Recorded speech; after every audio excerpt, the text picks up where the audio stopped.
More and more of the overall population is moving to live and work in cities. Many of them try to settle in the outskirts of town.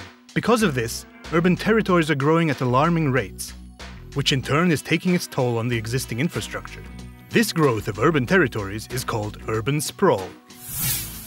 Żaneta moved to a modern eco-village for the quality of life it had to offer. Living greenly helps her relax from the busy life of a businesswoman in the city.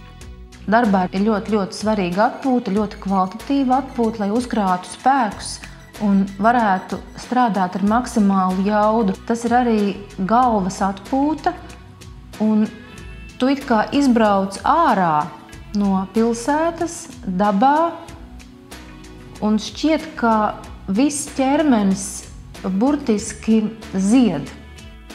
But as a businesswoman, Żaneta must be in the city every day. This means a daily drive of 100 kilometers, one way.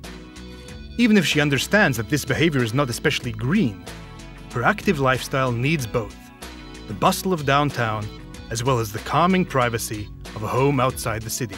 Tas sapnis ir tāds, ka varētu pilsētā dzīvot 1, 2, maksimums 3 dienas, kas ir galēji nepieciešamas konkrētās tikšanās. Bet visu pārējo laiku būt laukos un tajā brīvībā, dabā un zaļumā radīt. Pilsētas skrējienā no punkta A uz punktu B, sastrēgumos, stresā nesanāk 2 ļoti būtiskas lietas – apstāties un padomāt, un otra lieta – pietiekoši lasīt. Jo pilsēta apēd to laiku, apēd tevi pašu, un tu esi tādā tā kā skrējienā. Unfortunately, her office is on the far side of the city, and the greater part of her 90-minute journey is spent in traffic jams. Mašīnas nav zaļākais, veids. Es pagājuši vasaru diezgan daudz braucu ar vilcienu.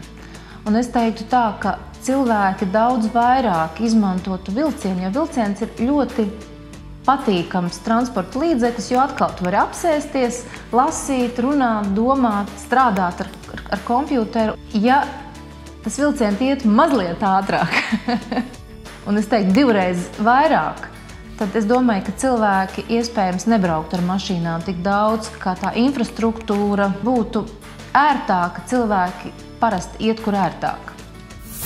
So, even if urban sprawl seems inevitable in our never-ending rush for so-called progress, you can still try to compensate.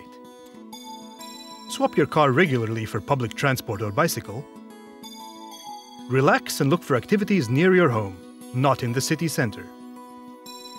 Change your home address closer to your job or work from home. Šodien internets mums piedāvā tādu iespēju dzīvot zaļi, telefoni, visi video, šīs lietas vienkārši izmantot arvien vairāk un vairāk.